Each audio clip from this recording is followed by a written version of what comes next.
In this program, we're going to talk about a very interesting topic, very fascinating topic.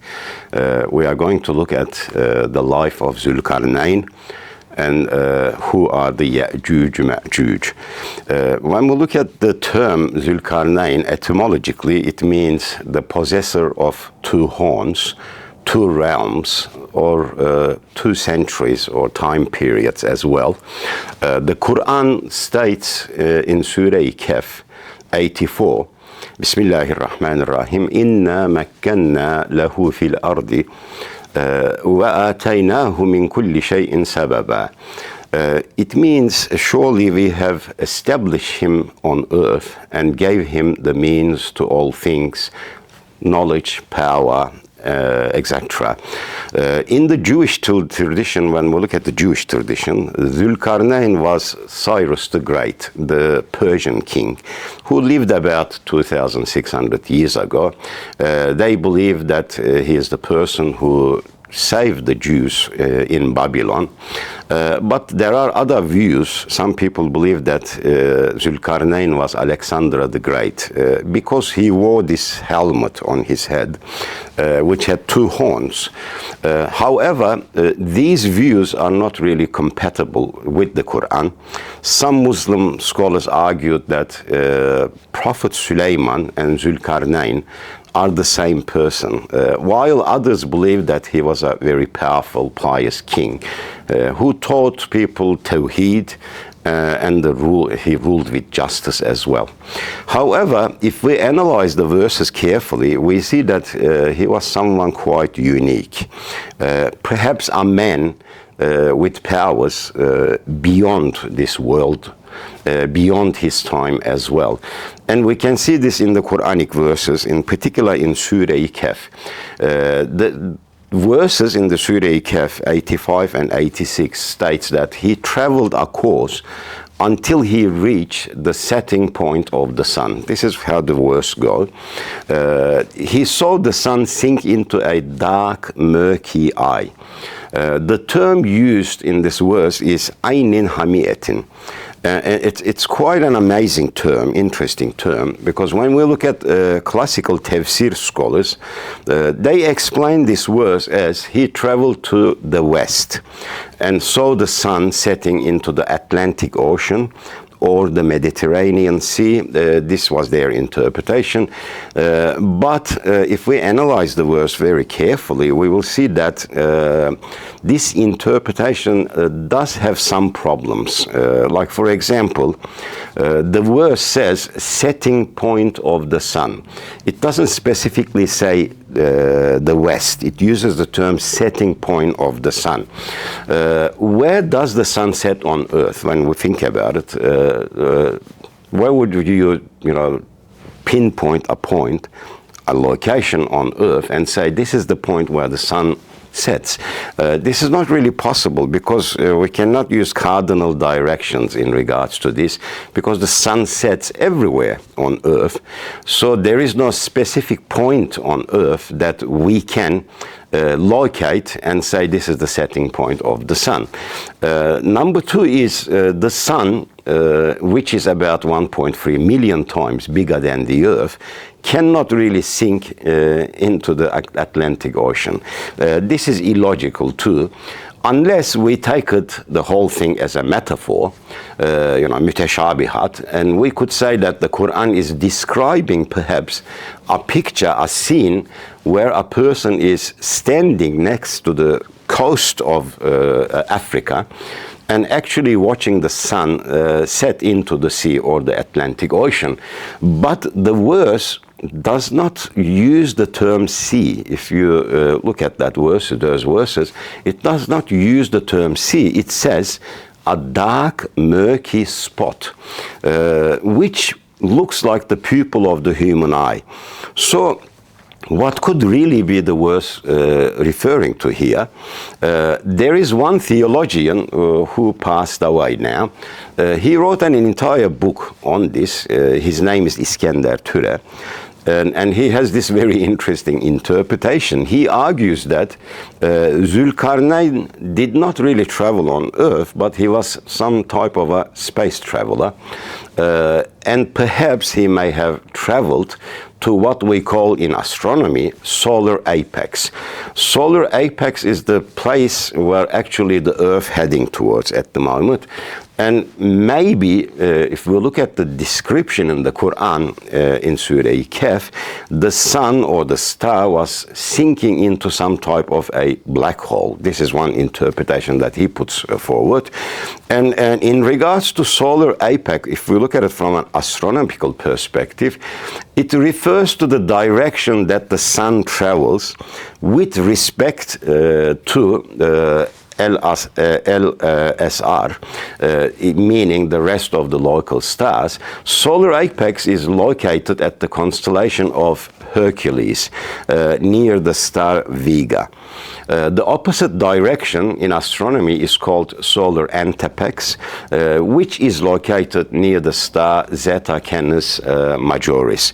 So his interpretation of these verses is Dhul Qarnayn traveled to a location where the sun will actually set for good. Perhaps Dhul Qarnayn saw the sun or a star being swallowed by a black hole, according to the interpretation of Iskender Türe, because when we look at the terminology there in this verse, it says Aynin Hamiyetin, as I mentioned before, a murky, dark, maybe fluidy place, which actually looks like the pupil of the eye. Could it be event horizon? Possibly. This interpretation is quite amazing to me because I do have some background in physics and astronomy, so I can connect the dots in the verses with the astronomical data, current astronomical data as well. The verse, interestingly, when we look at the 90, Surah Kahf, verse 90, it then states that he traveled towards the point where the sun rises this time. So this may have been the solar antepex, because the Quran says that he came across a nation there whom had no protection between the sun and themselves. So what does this mean? You know, what does the verse refer to here? Could it be meaning that there is no moon where he went, or maybe there is no such a thing as night, you know, at the location that he visited? One thing that, you know, I can think of is a world, a planet maybe tidally locked by its host star. That could be some type of a red dwarf. A planet really could be quite close to a red dwarf, but still be in an habitable zone. We have already discovered many planets like this. Since they are very close to their host stars, they may be tidally locked, meaning that the same side of the planet always faces the star, their host star. And when we look at the verse 93 in Surah Kahf, he then continued his journey and came to a place that had two heights. And the people there asked for Dhul Qarnayn's help, as they said there are two nations, two tribes, which are called Yajuj and Majuj, and these tribes are some type of invaders, maybe colonizers, who attacked and colonized us. They're saying, please build a barrier between us and them. And Dhul Qarnayn decided to help them, as you know, in the Quran, and he built this barrier between these people who asked his help and the Yajuj and Majuj. Dhul Qarnayn, in building this structure, he used iron, as the Quran states, for the barrier, and on top of the iron wall, he used copper. So he melted iron and built the wall, and then on top of it, he poured copper. And this is quite interesting too, because if you look at the verse 97, the verse says, and so the enemies could neither scale nor tunnel through it. So for me, this verse is quite amazing as well, because the iron wall, when you think about it, would stop the enemy from tunneling through. But what about the copper? Why would he pour copper on top of the wall? How would it stop them from scaling the barrier? It is still possible, or is it possible, that the wall is some form of a force shield, a barrier, as iron, usually, if you look at the Qur'an, iron refers to some sort of technology. It indicates some sort of technology, and it represents perhaps magnetism. And when you look at copper, it usually represents electricity. So could this wall be some type of electromagnetic wall, which protects, the tribes, this nation, from the attacks of Yajuj and Majuj? It is possible. It may even be indicating to the difficulty of interstellar travel, because they could be at vast distances as well, Yajuj and Majuj. Maybe this is possible. Dhul Qarnayn actually traveled to other worlds. But some people may say, what is the evidence here? Because many scholars, including some sheikhs today, they explain that this wall he built is somewhere in North Asia on Earth, maybe Derbent, which is near the Caspian Sea. The problem with this interpretation is there is no evidence of this wall in modern science. Nobody has discovered this wall. Again, unless you take this verse as a metaphor, then we can say that, because there is no evidence of Yajuj and Majuj on Earth as well. If we take it as metaphor, maybe you can explain it in a different way. You can say, the Yajuj and Majuj represents some sort of tribes on Earth. But usually when we look at classical sources, scholars would describe them some sort of people who lived in the past. In fact, some people even said this wall that Dhul Qarnayn built may even be the Great Wall of China, but it is made up of stones. If you look at the Great Wall of China, it's made up of stones, not iron and copper. And there is no Yajuj and Majuj trying to make a hole through it or scale it. We don't see this today. Interestingly, in the Qur'an, we come across the terms Yajuj and Majuj in the story of Dhul Qarnayn again. And according to some sources, Dhul Qarnayn perhaps lived about 2,000 to 3,000 years ago. But also when we look at Surah Anbiya, verse 96, which states until after Gog and Magog, Yajuj and Majuj, have broken loose from the barrier, swarming down from every height. This is what Surah Anbiya says. It means that this is a sign of the hour, the doomsday. So it will happen in the future. So it would be difficult to explain who Yajuj and Majuj is with classical sources, which usually indicate to some historical event. When we look at the term Yajuj and Majuj, according to Raghib al-Isfahani, these terms are Arabic with definitions of fire, fiery, aggressive, a group that destroys like fire. And when we look at the Mufassirs, the views of Mufassirs such as Zamahshari or Razi, they believe the terms come from Aramaic or Assyrian.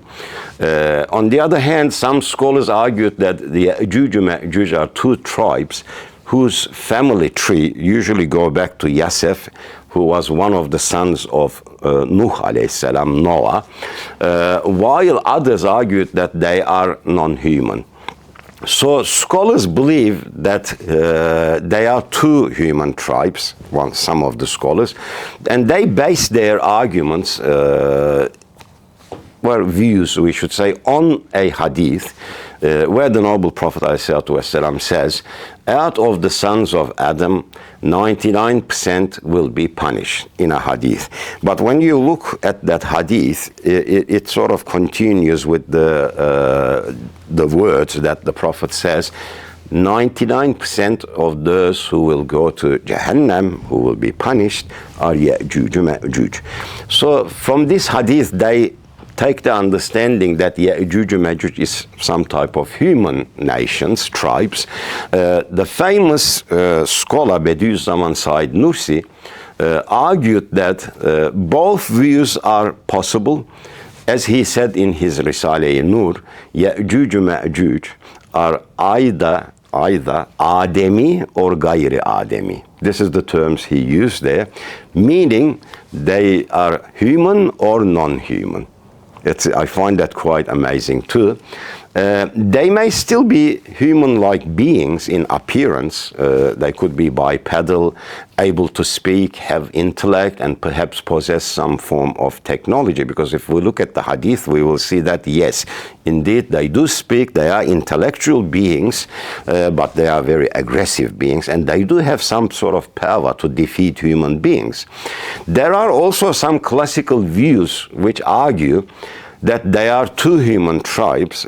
Specifically, they point to Mongol and Manchurian tribes of Genghis Khan, who actually killed over 40 million people. He's a person, Genghis Khan, who killed 40 million people.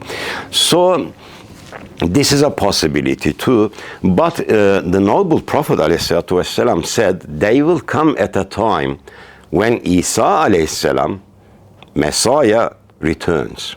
And this indicates to Akhir Zaman. So it is difficult to explain them as being, the tribes of Mongols and Manchurs. Interestingly, if you look at some Christian sources, evangelical Christians, they argue that they were the tribes of Turks and Mongols. That's quite interesting because they claim that Gog is Gök Turks, and Magog is Manchurians. So they explained it like that. But let us take a look at the evidence from the Quran and Hadith. What does the Quran and Hadith say? Surah-i Kahf states that Dhul Qarnayn traveled to a location, and it is possible that this location might not be on Earth. And it is possible that he built a barrier to stop Yajuj and Majuj from invading the Earth. Not really a part of the Earth, but invading the entire Earth. The interesting thing here is we see no such barrier on the surface of the Earth. We don't see it. There is no such barrier on Earth. There are some fake videos which I came across on YouTube. They claim that they have found the walls somewhere in Northern Asia or something like that. This is not true. Nobody has found a wall like that. And we do not see a wall or Yajuj and Majuj, huge tribes, because there should be millions of them, according to the hadith, hiding behind the wall or trying to come through it. We do not see this on Earth either. Unless, again, you take all of these verses and hadith as metaphors, which could also be an opinion. Yajuj and Majuj having reddish hair, for example, long ears, we see some of the reports say this, maybe indicates their aggressive nature, fiery or fiery characters. But when you look at Surah Anbiya, it states that they will overcome this barrier one day, and they will come down from every height to invade the surface of the earth. This is another sign of the hour, as I said before, Alamatul Qiyamah. The hadith that explains Yajuj and Majuj is very detailed, and it is an authentic hadith. The noble Prophet ﷺ says, they will come from above. This is the terms that the Prophet uses, in swarms, meaning millions and millions of them. They will kill about half the population of humanity. This is quite horrific, quite scary. And this is in the hadith, the prophetic hadith. The Prophet uses these terms. One of them will say, we have defeated the people of the earth. We have defeated the people of the earth. Who are they then? Where are they coming from?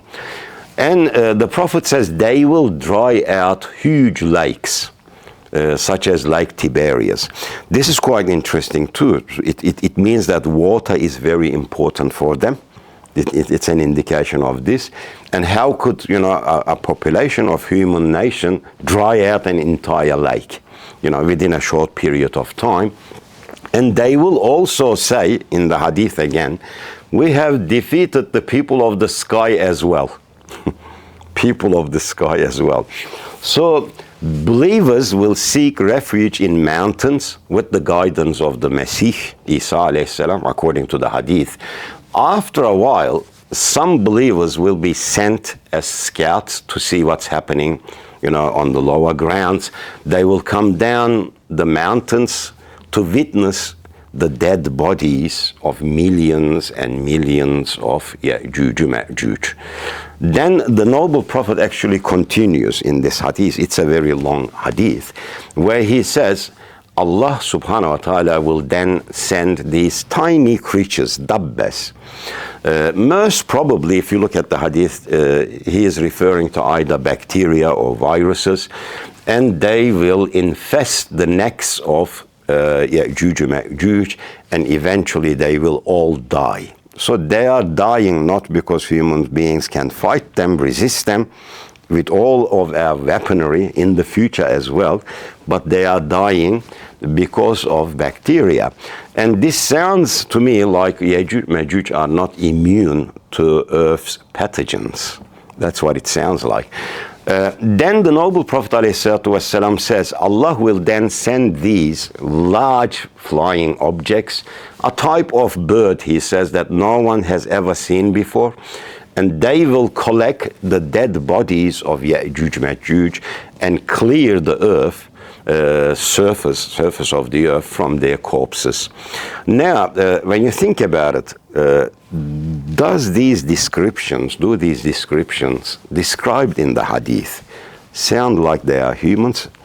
To me, it doesn't really give me the picture of a human being. Well, first of all, they are certainly intelligent, Yajuj and Majuj. They are intelligent life forms because they got weapons and they can destroy human beings, they can kill humans. These weapons must be more advanced than our technology, as we cannot stop them according to the hadith. And also, both the Qur'an and the hadith, it says they will come from above. After a while begin to die because their bodies cannot fight Earth's bacteria. These are all clear in the hadith.